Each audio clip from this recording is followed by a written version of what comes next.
আসসালামু আলাইকুম। সবাইকে সাবা রান্নাঘর এর পক্ষ থেকে শুভেচ্ছা।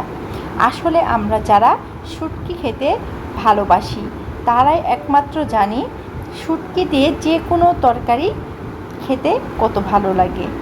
আর আজকে আমি আপনাদের সাথে অসাধারণ একটি শুটকির ভুনা করে দেখাবো। চলুন রেসিপিটি আপনাদের সাথে শেয়ার করি। এখানে আমি 1.5 কাপ পরিমাণ রসুন কুচি করে নিয়েছি, আর নিয়েছি রসুনের চেয়ে একটু বেশি পেঁয়াজ, কারণ পেঁয়াজ রান্নার সময় অনেকটাই মিশে যাবে।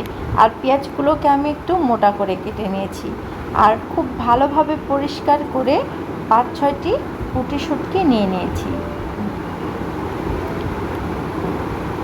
এখানে আমি 4 চা চামচ পরিমাণ সরিষা ভালোভাবে বেটে নিয়েছি আর 10টি শুকনো মরিচ আর 6-7টি কাঁচা মরিচ। মরিচগুলোকে ভালোভাবে মিহি করা যাবে না, সামান্য একটু দানা দানা রাখতে হবে। এবার প্যান গরম হয়ে গেলে আমি দিয়ে দিব পরিমাণ মতো সয়াবিন তেল।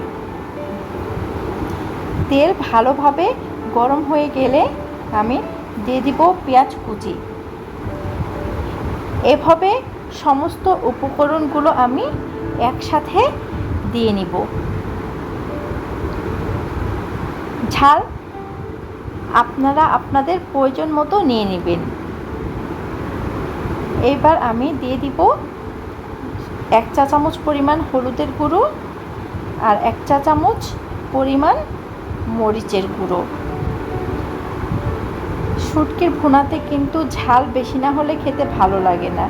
আর দিয়ে দিচ্ছি 1 চামচ পরিমাণ লবণ।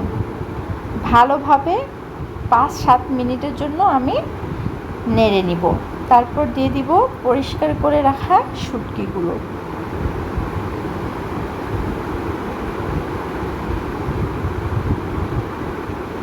যখন ভালোভাবে পেঁয়াজ মরিচগুলো ভাজা হয়ে যাবে, দিয়ে দিব সামান্য পরিমাণ পানি।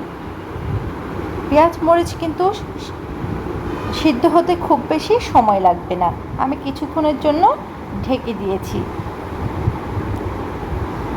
এবার আমি দিয়ে দিয়েছি কয়েকটি আস্ত কাঁচামরিচ।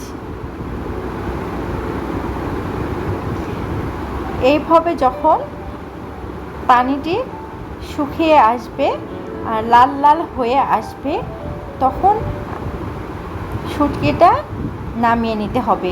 খুব বেশিও ভাজা যাবে না। দেখুন কত সুন্দর হয়ে গেছে আমার শুটকি রান্না করা।